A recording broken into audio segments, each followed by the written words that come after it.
Alam nyo guys, dito sa Middle East, kahit sabihin na may gira no, hindi basta-basta lilisanin. Dito tayo nakahanap ng hanap buhay. Dito tayo nabubuhay. Dito tayo nakatagpo ng amo na magbibigay sa atin para meron tayong maipadala sa Pilipinas. Kaya damayan natin ang ating mga amo guys. Kahit may gera, dadamayan natin, magtago na lang tayo. Kung saan magtatago yung mga amo natin, magtago na lang din tayo guys. Ganun yung ginagawa namin noon. Yung nagera yung Kuwait at saka Iraq. Damayan na. Kung halimbawa naman na hindi pala rin, so wala na tayong magagawa. Nasa na yan natin, kapalaran. Kung saan tayo, kung hanggang saan lang ang ating buhay. So, hindi basta-basta lilisanin guys ang Saudi.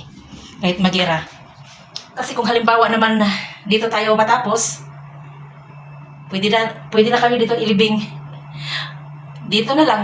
Kasi kung uuwi ka, mamamatay ka naman sa gutom. So dito, kahit mamamatay ka, hindi ka magugutom, wala kang problemahin guys. Kasi meron kang sasahurin kahit papaano, kahit maliit lang. Meron kang sasahurin. Eh kung sa Pilipinas, uuwi ako, wala akong sasahurin, ipambayad ko sa mga buwanan ko na mga hulugan.